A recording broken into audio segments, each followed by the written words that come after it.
And we are back once again to talk about our weekly tokusatsu shows. As always, we are Half Hour Henshin. I am Sleepy Witch, joined by... DJ Azure, the 2.5D Hero Talk Tuber. and it looks like we have an extra one. We got Jisariz this week. But, as always, we're going to start with our Gozyuger this week. I think I'm going to say this a lot of the times when there's episodes about him. And it's, I want Kuon dead. Yeah. But the funny thing about wanting Kuon dead is that even his number 2 wants him dead now. Yeah. That is just how he is. First of all, like opening the sequence with another like Bouquet loves Rikuo, and especially telling even her queen, "You're the one who doesn't understand anything about love." 10 out of 10. I love you, Bouquet. Yeah, it's like saying, okay, cool, yeah. Y'all got Fire Candle. It's time for Bouquet to show off how good she can be. And honestly, also, I love these characters so much. I do. I think I sent them to you. I want to get the Bouquet and Fire Candle figures. Yeah, they announced it. I'm like, oh my god, yes. The only problem with that right now is I don't know if you saw, but Japan Post. Yeah. Yeah. So getting stuff is gonna be rough. We'll see how that works at all. Hopefully things can be fixed and we can order toys and stuff. But yeah, for now we just cry about it. Yeah, or you could just order off of FedEx. Yeah. No.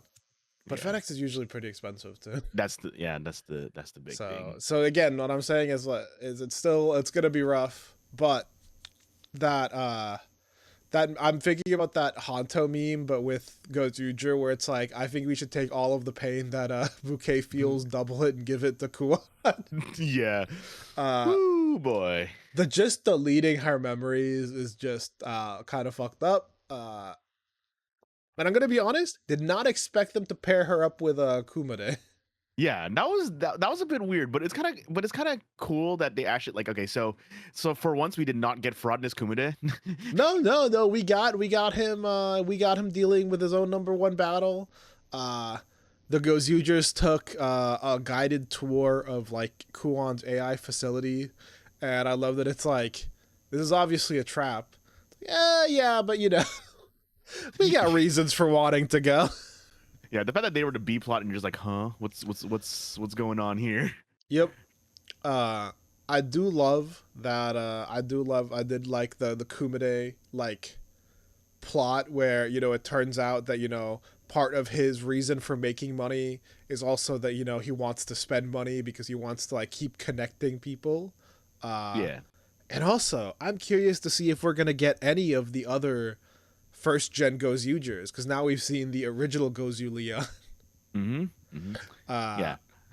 Okay, so also like this episode, like, you know, like look, like when I made the mistake of looking at Twitter before I watched the episode, and I saw people not liking it for certain reasons, and I'm not really going to get into them, but the one I do want to focus on was that someone said that it's like, oh yeah, the lesson of this episode being just spend money, and I'm like, no, that's not actually what this was about. It's don't hoard money, because it's just don't hoard money. Savings, okay, it's just don't hoard it, and if you do spend, make it for the betterment of other people.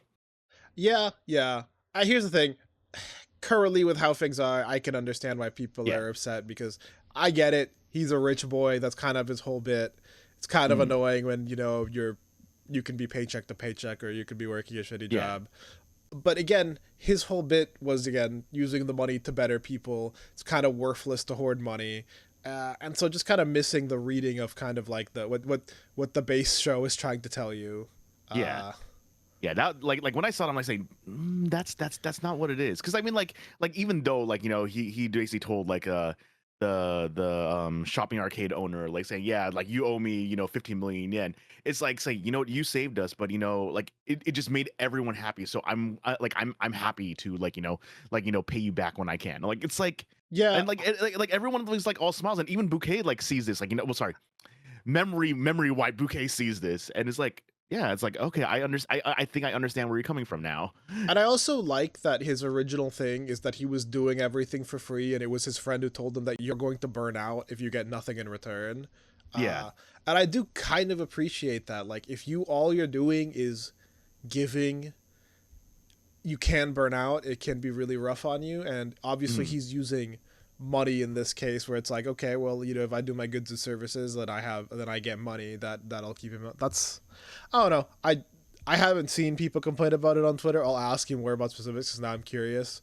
But yeah, it feels like something of the same way that like you know Chainsaw Man, right? Yeah. Where people will just be like, I can't believe it. Denji's just a horny perv.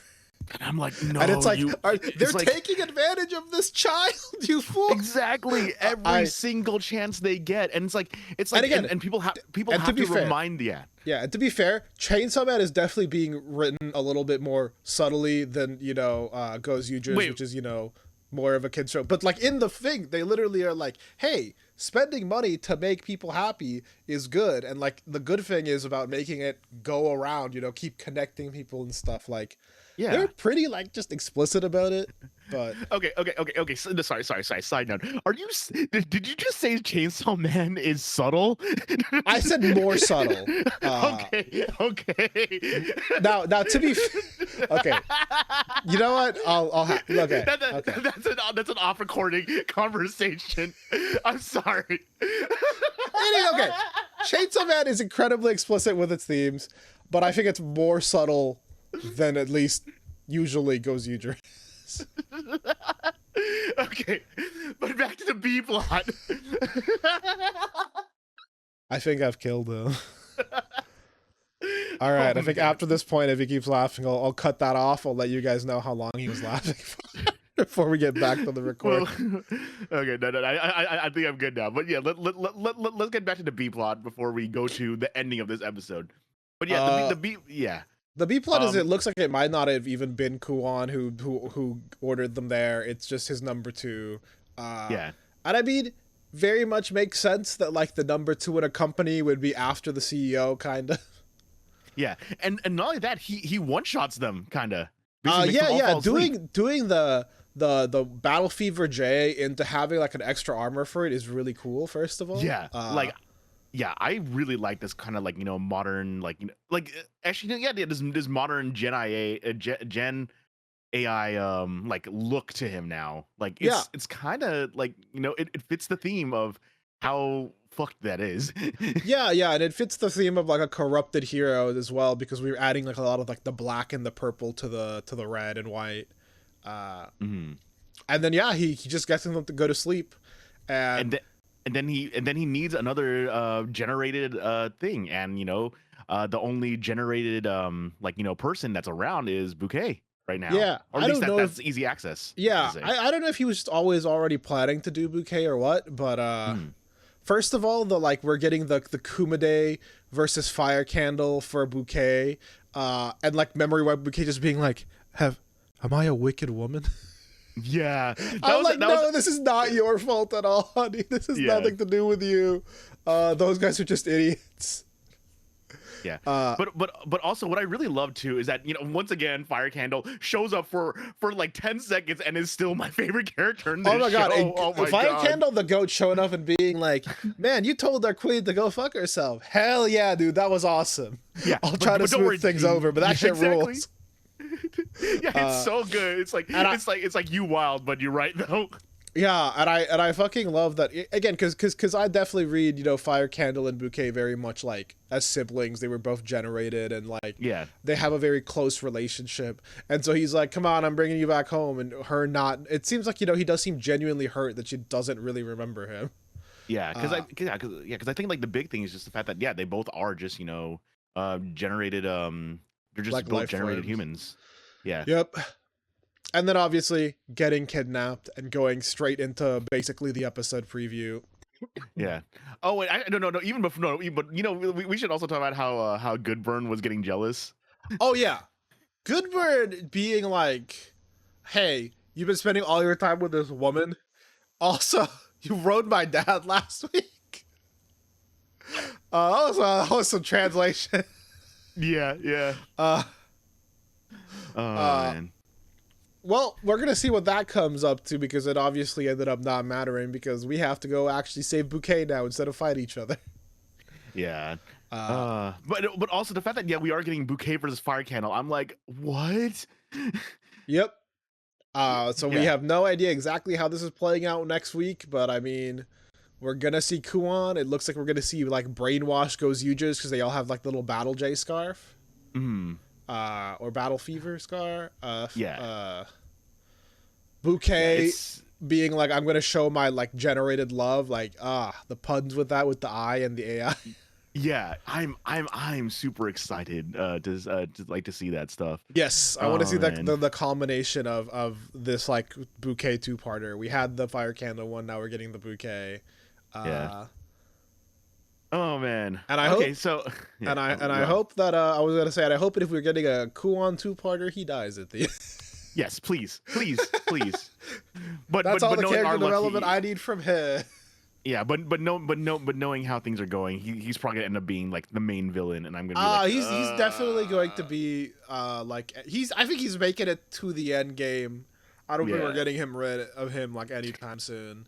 As long as they don't get rid of fire candle and bouquet, that's that's kind of where we're at. It's we're having another Sanseater moment where it's like, please survive. Yeah. And then I guess talking about survival. Also talking about this. Wait, actually, real quick. I'll also talk about the Sanseaters. Like the fact that they actually made like a life size Yarukar. Yeah. I do want it. I was like, I wish I ordered it, but I'm like, maybe next time. But yeah. I'll definitely try to get one at some point. Maybe if I can ever make a trip out there as well. I know if I'm ever making the trip, it's definitely a trip where I'm leaving with 2 empty suitcases. But with that, going back to survival, we have an episode of Jisariz this week. Yes, we watched it like literally right before we recorded. But, we watched this one together. I mean, again, big fight. We've got the like CGI Jisariz like ultimate form. I do not remember if it had a name. I think it was Revolt or something like that. Yeah. That Revolt. just might have been, that might just been transformation itself, just Revolt. Sure. That he's revolting. But Jisariz Revolt. I mean, again, we're getting fed slight answers in the middle of things.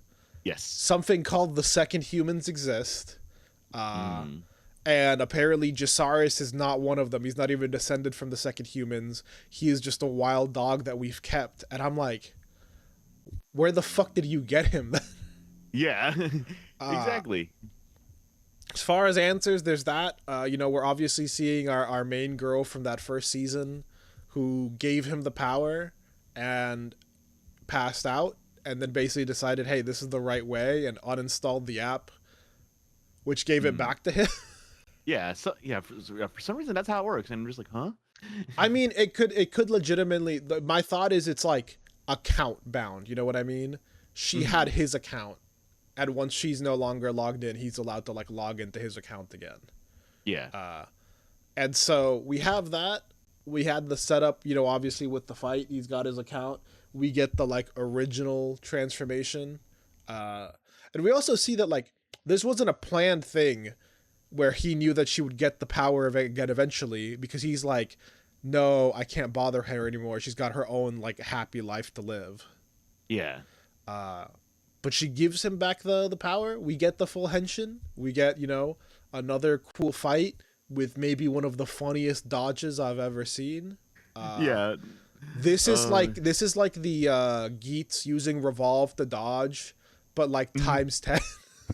Yeah, and just so you know what happens if you guys ever watch the episode, basically Zorn has like this whip, and basically like makes like a web tangle, like expanding. Basically, there's whip coming from every direction. Yeah, and then Jisariz basically just uses its weird ass flip transformation to just like dodge through it all. Yeah, he just basically keeps like almost like a flip phone, just like closing and opening. Yeah. And then he like almost like Beyblade rotates using that momentum to like fucking kick her in the face. Yeah, and then knocks her out of transformation, and then we actually do get to finally see Zorn outside of armor, and just like how we've seen a lot of previous Toku actors. This also was one as well too. Who her name was, what was it? Is Miyavi Matsunoi, and Mhm. she actually was on Garo Gold Storm with Inoue. So yeah. Yeah, I continuing just again the trend of Toku alumni. It does feel really weird how I think like Toku feels like so beloved, and the people who do it just seem to be always be really happy to come back. Like even Yeah. during Boon Boonger, we had like how many cameos from people, and we had people who it was like I know the Red from Gozyuger was originally just supposed to voice some lines, and he apparently made time out of his really busy schedule. Like, no, I'm gonna show up even for a little bit. Yeah, that man, it was so cool. And yeah, And then like yeah. and then it's like these guys love it so much that they're here working on like an indie YouTube project that I'm sure Jisariz is making money, like they have a lot of merch and stuff, but it definitely is probably not the same amount of money that you're making acting in like a like a big three Toku at least even. Yeah. So it really is but kind of like for the love of the game. yeah, I'll also talk about it for the love of the game. Did you see that tweet where someone was like, "What the hell is Supro doing to what kind of black magic is Supro using to get their suit actors to be able to move like that on a live stage?" And yes, this is our transition from Jisariz to Ultraman right now. I have not But seen that, but it does not surprise me. yeah, like A oh my lot of god, the like stage shows that I've seen, like I've mostly seen clips. I haven't seen any like full stage shows, but man, a lot of like the acting, the stuff that they do for like the Henshin transformations too, especially. Uh, oh my god, dude! Like, so cool, so like inventive. yeah, like actually, did you oh man, like did you see like the Shinkenger the samurai like stage show like transformation that they did? Yes, is Like it the they one where they have like the screens that just walk yeah. through, and as the screen is gone, they're already there transformed. Yeah, and it's Yes. really funny. It's really funny too because I just like, and you could see that Yellow was leaning forward because they knew they had a fucking sprint the moment that moved in front of them. Yep. Like that quick change was so cool. But yeah, like the stage shows are so imaginative. But yeah, like no, but yeah, like suit acting. I like Ultraman is like the nice thing about Ultraman being a giant is that it gets to they like all the Ultraman that we've seen that we've talked about on this show, Blazer, Arc, and now Omega. They are so expressive in those suits, and They I are love it. incredibly expressive. And Like, we got a lot of that this episode too, and it was funny as hell. Let's talk oh about man. Sorato. Let's talk about Sorato. It's time to Let's talk talk about about Ultraman our Omega. favorite boy with two brain cells to put together half the time. Uh, First of all, I love the intro to this episode of we have our main lady coming in being like, "Hey guys, I unfortunately have to go to this mountain," and just immediately Sorato and oh god, what's our other Hoshino? Yeah. Hoshino just immediately like, "Well, that sucks. We got work to do. Bye." Yeah. And she's like, "Guys, could you please come with me? Uh, I'll Oh treat you to man. food." And Sorato's gonna be like, "Oh." Yep. And I Just do love yeah. the ending, but which part is the Moko and which part is the logo? And then Incredible character. yeah, Uh, I love Soratos, but yeah, we basically go to the mountains. Ayu goes into the mountains, gets trapped in this weird ghost dimension, I but did the not ghosts keep think we were following going her. to get a Brigadoon reference in Ultraman. Mm. That's like an old. I think it was either like an old play or like an old book where it's basically just uh, it's a guy. I think he's supposed to be British. He's going off on like a retreat, like a fishing retreat in like the Scottish Highlands or something like that. Yeah, Finds this village. Basically finds out that the village is like unmoored from time, and basically if he leaves, he'll never see it again. And I'm just like, in Ultraman. yeah, but I mean, it's cool that we have like this kind of like international style to it, Oh which I'm yeah, also kind for of hoping that sure. we yeah, which is what I'm kind of hoping that and now that I'm not sure whether it's because Ultraman is already below is starting to become more worldwide in general, and I'm kind of hoping this happens with Zets a little bit. But I'm praying for Zutz in a way that in a way yeah, that I have not been praying for other series. Like, here's the thing: at the end of the day, before a series starts, I try to have very like look, if it's just okay, it's just okay. Not every series has to be good. It doesn't have to be exactly to my taste kind of thing or whatever. But unfortunately, Mm-hmm. Zet's being the this is our first worldwide common writer. I'm literally like, please be good. Yeah. Please be good. Be crying. Please be good. For the love of God. Because there is nothing that would make me sadder than Zet's being like just okay or maybe even a little bad, and then it's like that's what kills like Common Writer coming out as a more global franchise. Yeah, that would suck So, so much. but anyway, that's not what we're talking about. Like as you said, Super Pro. I mean, Super Pro has also been doing its stuff. Obviously, not only are this episodes being available kind of day of with subtitles for us, we have the English dubbing as well. Mm-hmm. Uh, we have this Brigadoon reference. Yeah, we have like this like village out of time, and then like we basically meet our ghost riders who basically who basically just have jury rigged this thing to basically be able to reach this place. Yeah, they just are like, yeah, we made a thing. We can open a portal into this other dimension, and I love how Hoshino's like, you guys can do that, Sorato. Yes, they can. How do you know they can do that? I don't know. But obviously, again, continuing with Sorato's actor just being great and just that first scene where you meet these guys who are just these little like they're like almost like ghost hunting YouTubers, like Yeah. strange phenomena hunting YouTubers, Mhm. and they show up and they're like, thank you for coming with us, now we're on our way, and then they're starting doing the like Y from YMCA, like yippee yi yippee yi, and Sorato just immediately going in and just immediately just falling in line doing the same little marches they all had down. Yeah, Sorato playing along with everything is everything. It really is. Yeah. And then at the very end of the episode, where they manage to come back, and it's just like immediately yippee yi, and even Hoshino's so hyped now that we've dealt with everything that he's also in it. It's just like, all the guys just in a corner like fucking yippee yi. Yeah, and then they're just gleefully going into the into the portal. It's so funny. Oh yeah, and then we just like Sorato chucking Hoshino in was really good too. It's so good. But then obviously the big things, we got a fight with a kaiju who got brigadooned. Mm-hmm. Sue was very cool. Something very funny about like the fight basically being like, please do not fall in the portal and squash a fuck ton of people. Yeah. But like we were talking about, we got the armored weapon form of Trigoron. The big claw, the speed. I think the biggest thing in this episode, that we're also like establishing the rule that he can only have either him or Rika. What was his name? What was the other one called? The other little toy guy. Oh man, I forgot. Trigoron and Rekias or something like that. Rekness. You can only have one of them at once. So we're setting that up. I'm hoping maybe in the future we'll get like a fusion or something. This is obviously not like the only 2-meter kaijus. I assume we're gonna get at least one or two more throughout the season. But the big thing as well, Ghost Kid. What do you think that was about?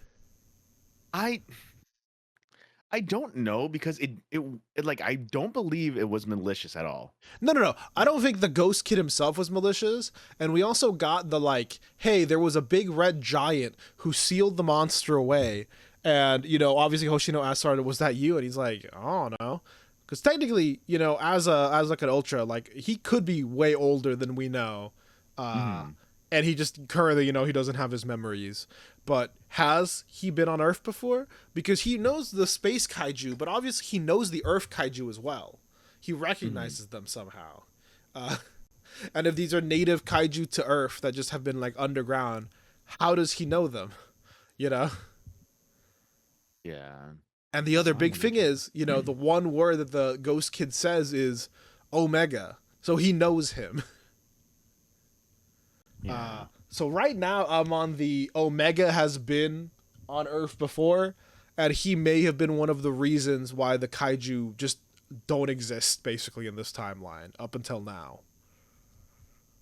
That might make sense, especially because it was another dimension. Yeah, so this one might have been one that was, I think this is like hinting something else happened. Maybe they're all dormant because of something he did. That could also explain, you know, like his armaments are like meteor kaiju, they're other kaiju. But honestly, right now, since we're still very beginning, it's like the mystery's starting to like deepen. We're starting to kind of get the like something else is going on here. Yeah. But I mean, yeah. Well, we'll see. I mean, it looks like we're finally getting some actual like world plot happening now. Yep. So, but before we get to more of that, we got another little recap episode next week, or I guess this will be our first one for Ultraman because we had the Gozyuger one recently. yeah. And surprisingly, what was it? Fourth to last episode for Gavv of being a recap. Yeah, that is still kind of wild to me. But speaking about Gavv, I mean, Lango betrayed them. We knew that was gonna happen. We got the fallout from that. Honestly, I am extremely hyped for next week. Yeah, like there was a lot of setup, the quick highlights of this episode is like, oh man, I remember someone like posted this last week because of the preview, but like seeing it in action this week, just how distraught Lizelle is throughout this entire episode, and oh my god, holy crap! I always, even if they're like really like terrible people, I always have sympathy for like young characters who are obviously like this because their parents are kind of like that. You know what I mean? And yeah. Lizelle's dad being gone and just getting fucking backhanded by Lango. Yeah. I can't help but feel incredibly bad, even if she is, you know, like a very spoiled brat, like really terrible person who is willing to kill. I just feel bad. And then I think this basically like shows that like, you know, Jeeb actually like, despite, being the pet, like, actually is like, maybe Lango's gone a little bit too far with this one. And he's definitely, here's the thing, Jeeb is definitely attached to her. Yeah. Obviously it's very unhealthy because of just the whole bit with their dynamic is just kind of like that. But to be completely fair, Jeeb and Sheeta's dynamic was unhealthy. Oh god. It is just kind of the like the next thing for that is kind of like this new, I guess, relationship that he's gotten himself into. But obviously, you know, this episode was the setup. You managed to use the rain. We turned a bad omen into a good omen. He's freeing the humans from control using cotton candy rain. Yeah. Also talking about using the rain, the fact that Sachiko was working with his uncle for this, his other uncle, I should probably say. And I saw a great tweet. It's like Shoma's uncles are the best characters in this show. They're very good. They're very good. Yeah, and it's like, you know, he is, you know, like, you know, with all the secrecy is like, you know, obviously like, you know, he actually does the whole like, you know, normal like the kind of like, yes, this is actually what a normal person would react, like say, oh, everyone's talking in secret. Wait, you guys are common writers, aren't you? Yeah, especially because it's like we're the only ones safe. You guys keep running into the danger and being fine. Yeah. So we obviously we get to him reveal that they're common writers. We get the cotton candy. I'm really happy that we got to see Marshmallow again to be like useful, even if it's outside of combat. I do really like when we get like very cool like niche forms, and I love that like the special power is the like we're going to onomatopoeia fly with the fluffy. And it was also super cute too, because like the fact that the reason why they had the idea of doing that is because of Shoma's snack notebook. Diary. Yes, it was the cutest thing, like incredibly wholesome, good callback. The whole, I also just love that where we're setting up the treats. You know, Uncle is basically like, my sister used to say the same thing, you know, like snacks that would make life worth living, and I'm like, buddy, you don't even know. Yeah. Oh man. And then like we've only just been talking about Shoma. Where are our two boys? Our two boys are in hell, is where they are. But they did some cool shit, and it ends with. Yep, the setup for, because this episode is basically we are setting everything up so that the very beginning of next episode is just going to be the fights. Yes. basically, let's just take account of where everyone is. Shoma, who used the clouds to save everyone, was off to meet up with everyone, only to run into Longo. I do love his thing about, like, at the end of the day, you're still a thorn in my side. I have to kill you now. Cool setup. The other two boys went to the Granute world. They've got the Anthropresses back, but they got caught making their escape. Though they did manage to destroy a lot of the factory equipment. Yes. And then they get, and then we get back to one of my favorite things about this season so far is that the normal ass looking like regular enemies are the things that one shot them out of their suits.